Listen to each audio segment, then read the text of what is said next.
Just get yourself in that neutral zone and think about momentum and think about law of attraction. And then do something to promote a feeling of something that feels comfortable to you. And then don't stand there and take score immediately. Oh, I thought this good thought and nothing good came to me right now. Just keep doing it and keep doing it and keep doing it. Before you know it, you'll have a realization. Oh, this is related to that. Oh, this is related to that. Oh, this is related to that. Until you reach the place that Esther has been for a long time, where when something wanted happens, she says, oh, I did that. And when something unwanted happens, she understands her part in that too. You see, everything is about the momentum that you set into motion. Do you feel that you have the power to think a thought? Or are you responding only? Can you think a thought from a neutral place? Can you? Can you think a thought from a neutral place? So if you're reveling in something, if you're appreciating something and the thought comes, is it a thought that came from a neutral place? No, it isn't. It's a thought that came from momentum that you had going. And often it's a thought that's inspired from non-physical. In other words, you get your vibration high enough where you're hearing what we're saying and we're flowing all kinds of ideas to you that you're picking up on, you see. That's momentum. That's that leverage that we're talking about. What about if you've got something negative going on that you've been thinking about, and then yet another negative thought and yet another negative thought comes? Did that start out of nowhere, or was there momentum going? There was momentum. So can you start a thought in the direction of what you want from a neutral place? Do you believe it's possible? Yes. And what would be the conditions of that neutral place? What kinds of things might you do? Catch yourself early when you wake up. And what else? Meditation. The quieting of the mind, the quieting of your mind. So what's the magic of meditation? So there's momentum going already, but you suggested to yourself that tomorrow, that early in your day, that you're going to find some place to bask, that you're going to find some place. So you've already started that momentum. So now it's easier than it's been before because you've already thought about what you're going to do. You've already decided where you're going to go. You might even have cleared the space. You might have even cleared the clutter. You might have even taken the stuff out of the chair. You might even have got it ready. You might even have put something there. In other words, you made some preparation, some mental preparation. So now you sit. The magic of meditation goes like this. You find a thought that is already neutral, that you do not have a negative opinion about, and you focus upon it. You could listen for a sound. Can you hear a sound in this room when we are not making one? A sort of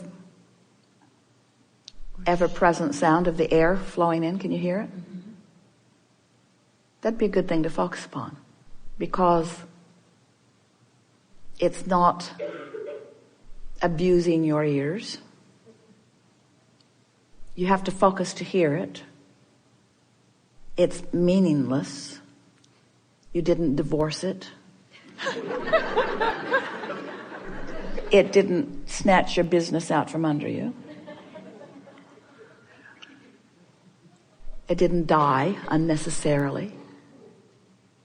In other words, it's neutral.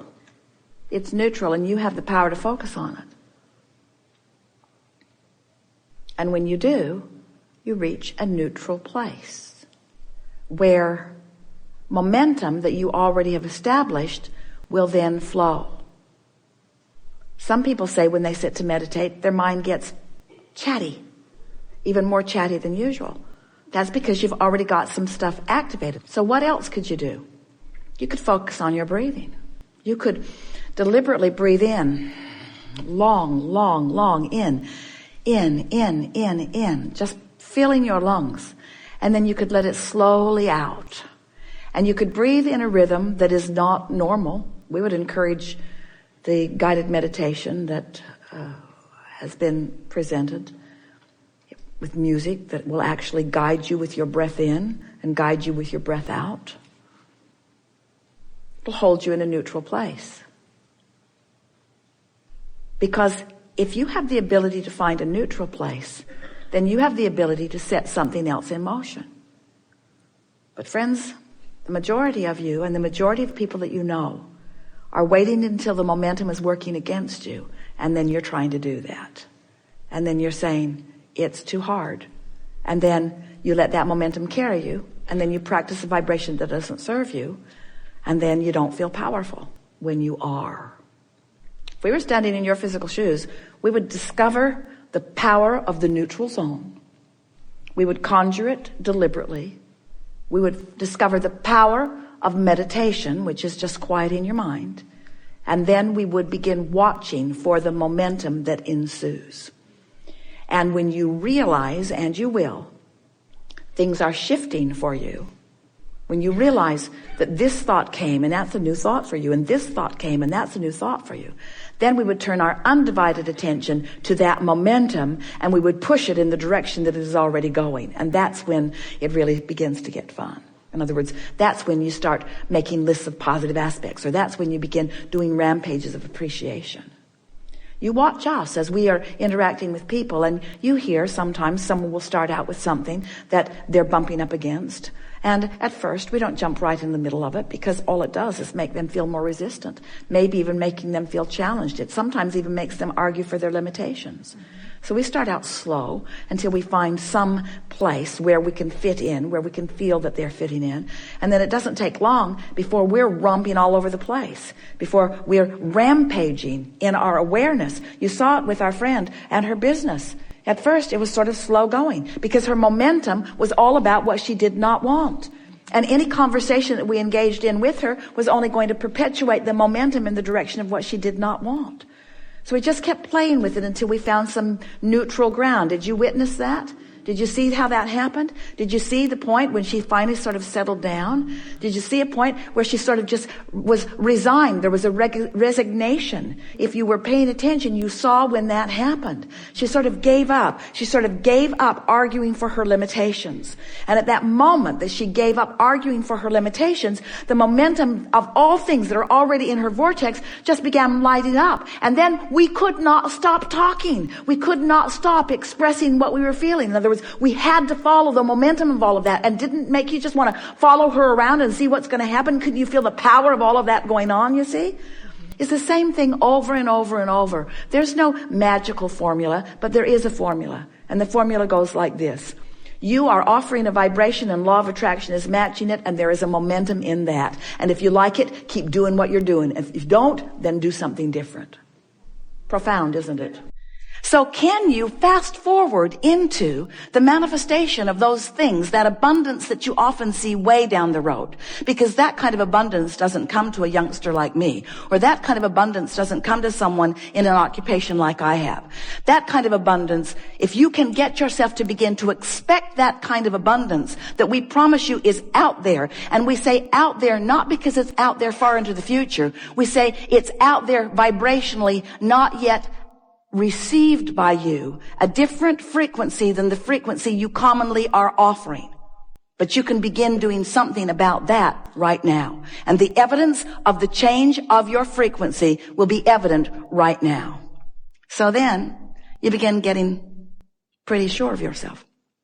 You say, I am the creator of my own reality. And others will say, get away from me. You say, I am the creator of my own reality because I am the thinker of my thoughts. But more important, I am the feeler of my feelings. I am the discerner of my frequency. I am the molder of my own vibrational clay. I am the offerer of the energy, and therefore I am the setter of the tone. I'm the setter of the mood. I am the emanator of the vibrational signal that law of attraction is responding to. And I have created a nest egg for myself of relationships and of abundance and of physical vitality and well-being. I've created a nest egg for myself that is a vibrational reality. And I'm going to practice the vibrational reality of it, even though there is an absence of manifested reality of it. But I do not confuse myself about what's really going on here, because I accept that law of attraction abounds, and that I am a worthy being, and that I'm the creator of my own reality, and that I can do something about it. And I like the feeling of thinking on purpose. And most of all, I like to think and derive results, you see. That's who you are. That's why you are so action-oriented in most cases. You like the fast results that you get through action. But we want you to not only get the fast results that you get through action, we want you to get the leveraged fast results that you get through aligned action, through inspired action, you see. We want you to tend to your feelings first. Practice them all day, every day. Hang out with others that do the same. And then begin watching. Not so much for the manifestation. You see, this is the tricky part. Because it sounds like we're saying, if you do these non-manifestational things, manifestation will happen. And then you can look at the manifestation and it just gets better from there. But we don't ever want you to be hooked on the manifestation.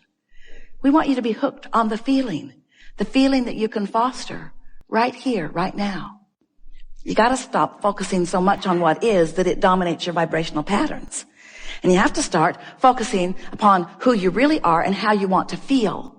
So when you think about the things you want, and there are a lot of them and it's wonderful. When you think about the things that you want and you think about why you want those things that you want, and it brings you to that vibrational reason, most of which is easily recognizable by you and easy to find by you and easy to discover all around you already. Because the feeling of money is not only available to you in money itself. Because you just said, it feels like fun, it feels like freedom, it feels like, and there is so much of your world that does not require money in order to feel those things, you see.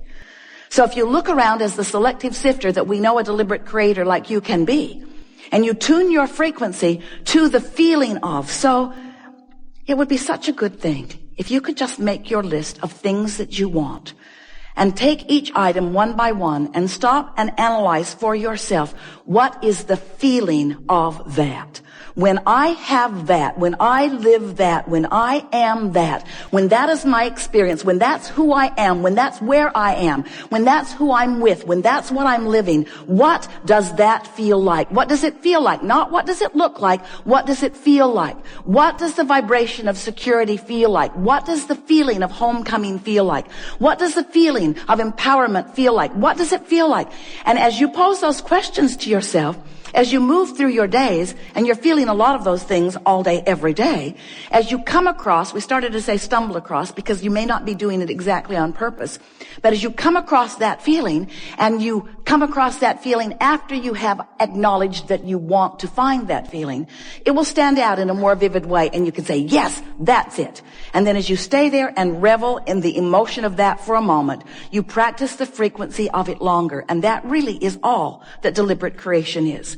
It's choosing the feelings, practicing the frequency until choosing those feelings comes easily. And you know why choosing those feelings come easily? Because law of attraction says, ooh, you feel like that, here's a little more. Law of attraction doesn't behave like you want your mother to. Oh, you feel bad here, this will make you feel better. Law of attraction says, oh, that makes you feel bad, here's some more. You say, well, then law of attraction may not be my friend. We say your best friend, because law of attraction is bringing you how you're feeling, showing it to you so you can make choices. This sucks. This feels awful. How can I feel differently than this? And that's what we're going to be talking about here today. How can you gain control of the way you feel in this situation and this one and this one and this one? We'll give you a little hint. It's about self-soothing.